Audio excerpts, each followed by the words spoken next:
नमस्कार दोस्तों, मैं आपका दोस्त जगमोहन जोगी। दोस्तों, हम पढ़ रहे हैं भारतीय समाज।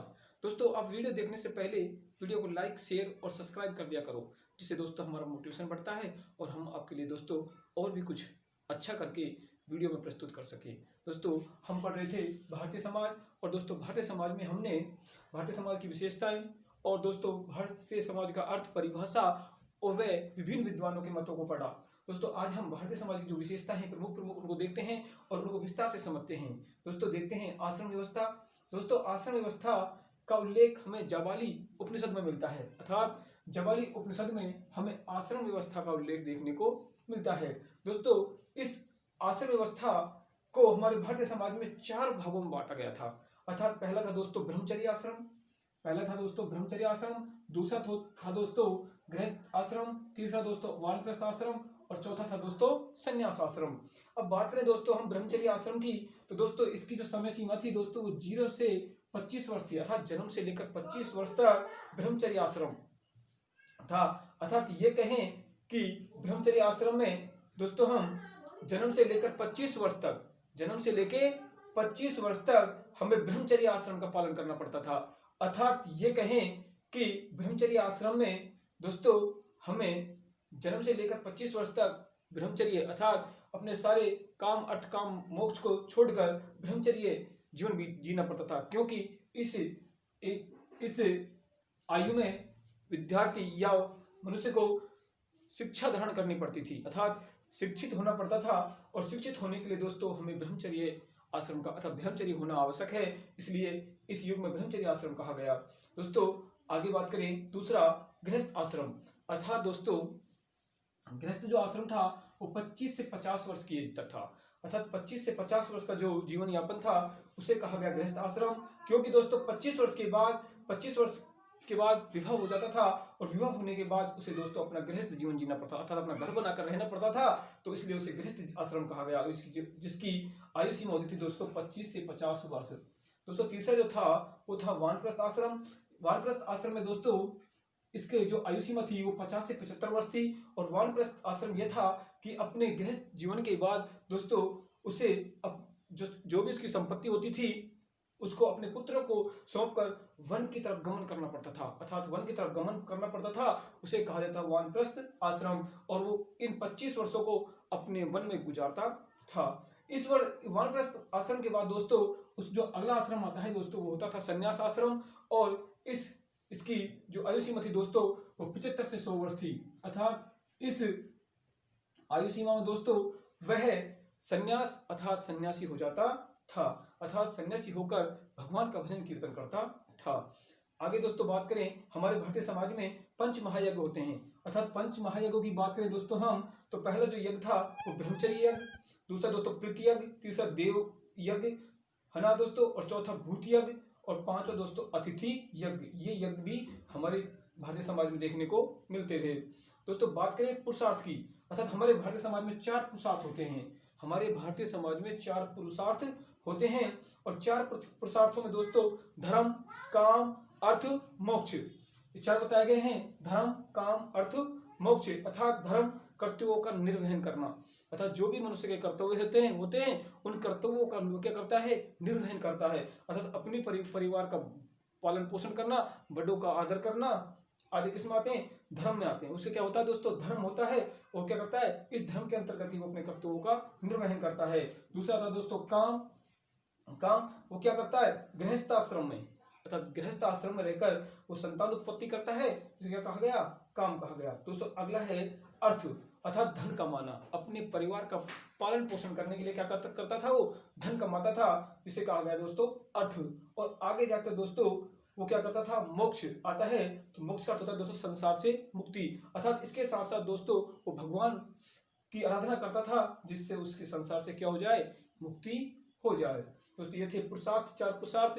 अब बात करें दोस्तों अगला, हमारे समाज में ऋण भी देखने को मिलते हैं, अर्थात दोस्तों हमारे भारतीय समाज में 5 ऋण हैं दोस्तों। पहला पितृ ऋण, दूसरा ऋषि ऋण, तीसरा देव ऋण, चौथा अतिथि ऋण और 5वां भूमि ऋण। ये 5 ऋण भी हमें भारतीय समाज में रहते हुए अदा करने पड़ते हैं दोस्तों। पहला पितृ ऋण, दूसरा ऋषि ऋण, दोस्तों पहला पितृऋण अपने माता पिता का जो हमारे ऊपर ऋण है वो होता है पितृऋण। दोस्तों हमारे गुरुओं का जो ऋण है वो है ऋषि ऋण। तीसरा दोस्तों देव ऋण, अर्थात हमारे जो देव हैं, आराध्य हैं, उनका हमारे ऊपर ऋण होता है वो है देव ऋण। अतिथि ऋण, और जो पांचवा है वो है भूमि ऋण, अर्थात हमने इस भूमि पर जन्म लिया है तो हम भी क्या है इसके दोस्तों ऋणी हैं। तो ये 5 ऋण हमें भारतीय समाज में रहकर जीवन यापन करना पड़ते हैं। दोस्तों अब बात कर ले हम संस्कारों की। दोस्तों भारतीय समाज में 16 संस्कार बताए गए हैं। भारतीय समाज में 16 संस्कार बताए गए हैं दोस्तों। और 16 संस्कारों दोस्तों इसका अर्थ होता है शुद्धिकरण, अर्थात संस्कार शब्द का अर्थ होता है शुद्धिकरण। दोस्तों पहला जो संस्कार है दोस्तों वो है गर्भाधान संस्कार। पहला जो संस्कार की बात करें तो संस्कार है दोस्तों गर्भाधान संस्कार, अर्थात ये कहें स्त्री के गर्भवती होने पर घर में उत्सव से इसे पुत्रेष्टि संस्कार भी कहते हैं। अर्थात जब स्त्री गर्भवती हो जाती थी तो घर में एक उत्सव मनाया जाता था, उसे गर्भाधान संस्कार या पुत्रेष्टि संस्कार भी कहा जाता था। दूसरी बात करें दोस्तों पुंसवन संस्कार, अर्थात पुंसवन संस्कार दोस्तों स्त्री के गर्भ धारण के तीसरे माह पुत्र प्राप्ति हेतु किया जाता था। अर्थात स्त्री के गर्भ धारण के तीसरे माह पुत्र प्राप्ति के लिए जो संस्कार किया जाता था उसे बोला जाता पुंसवन संस्कार। तीसरा था दोस्तों सीमंतोन्नयन संस्कार, अर्थात सीमंतोन्नयन संस्कार बच्चे को अमंगलकारी शक्तियों से बचाने के लिए। जब मां गर्भवती होती थी तो दोस्तों उसके बच्चे को अमंगलकारी शक्तियों से बचाने के लिए एक संस्कार किया जाता था, जिसमें क्या था दोस्तों देवताओं की आराधना की जाती थी, उसे कहा जाता था दोस्तों सीमंतोन्नयन संस्कार। दोस्तों ये 3 संस्कार थे वो कब थे दोस्तों? जन्म से पहले के। जो 3 संस्कार थे दोस्तों जन्म से पहले के थे। अब हम बात कर लें दोस्तों जन्म के बाद के संस्कारों की। तो दोस्तों जो चौथा संस्कार था दोस्तों वो था जातकर्म संस्कार, अर्थात जन्म होने के बाद का पहला संस्कार। कौन सा है दोस्तों? जातकर्म संस्कार, अर्थात जन्म होने के बाद का पहला संस्कार कहलाता है जातकर्म संस्कार। जन्म होने के बाद पहला संस्कार, इसमें क्या होता था दोस्तों? जब बच्चा का जन्म हो जाता था तो उसके जन्म होने के बाद बच्चे की जिह्वा पर सोने की सलाका से वह दूध, दही और शहद से वेद शब्द लिखा जाता था, उसे कहा जाता था दोस्तों जातकर्म संस्कार। पांचवा जो संस्कार था दोस्तों वो था नामकरण संस्कार। जन्म के 11वें दिन बच्चे का नाम रखा जाता था, उसे कहा जाता था दोस्तों नामकरण संस्कार। और छठा था दोस्तों निष्क्रमण संस्कार। बच्चा पहली बार घर से बाहर निकाला जाता था, अर्थात जब बच्चा पहली बार घर से बाहर निकाला जाता था तो उसे कहा जाता था दोस्तों निष्क्रमण संस्कार। अर्थात जब बच्चा पहली बार घर से बाहर निकाला जाता था तो उसे कहा जाता था निष्क्रमण संस्कार। अब बात करें दोस्तों हम 7वें की अन्नप्राशन संस्कार। अर्थात अन्नप्राशन संस्कार क्या था दोस्तों? जन्म के बाद पहली बार अन्न खिलाया जाता था। जब बच्चे को जन्म के बाद पहली बार जो अन्न खिलाया जाता था दोस्तों उसे कहा जाता था अन्नप्राशन संस्कार। जन्म के बाद पहली बार जब अन्न खिलाया जाता था तो उसे जब बच्चा अन्न धारण करता था तो उसी संस्कार को अन्नप्राशन संस्कार कहा गया। 8वां जो संस्कार था दोस्तों वो था मुंडन चूड़ाकर्म संस्कार। अर्थात बच्चे की जब पहली बार मुंडन किया जाता था, अर्थात बाल काटे जाते थे तो उसे कहा जाता मुंडन चूड़ाकर्म संस्कार। अगला था दोस्तों कर्ण भेदन संस्कार, अर्थात बच्चे के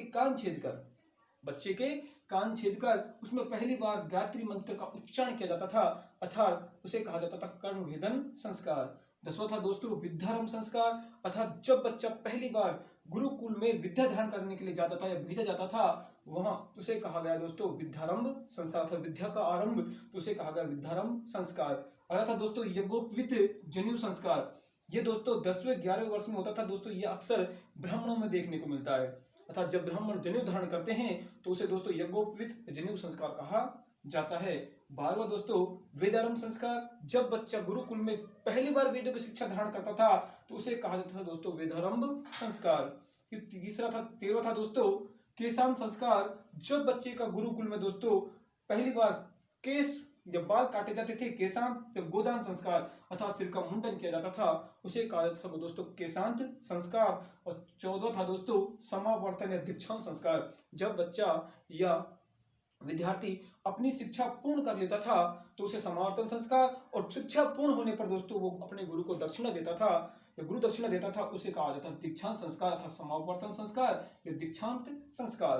दोस्तों 15वां था विवाह संस्कार। विवाह होने पर जो संस्कार किया जाता था दोस्तों उसे कहा गया विवाह संस्कार। इसे दोस्तों पाणी ग्रहण संस्कार भी कहा जाता है।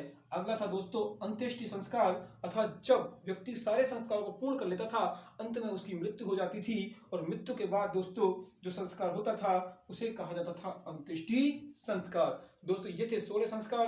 दोस्तों अतः हमने पढ़ा है जन्म से पहले के कौन संस्कार हैं? 3 संस्कार हैं दोस्तों। पहला संस्कार कौन सा दोस्तों? गर्भाधान संस्कार। और जन्म से पहले के 3 संस्कार थे गर्भाधान, पुंसवन और सीमंतोनयन। दोस्तों जन्म के बाद का पहला संस्कार कौन सा है? जातकर्म संस्कार। जन्म के बाद का पहला संस्कार जातकर्म संस्कार। और दोस्तों मृत्यु के बाद का संस्कार अंत्येष्टि संस्कार। तो दोस्तों ये थे भारतीय समाज की विशेषताएं। अतः दोस्तों आपको वीडियो अच्छा लगा हो तो लाइक करें, शेयर करें, सब्सक्राइब करें। धन्यवाद।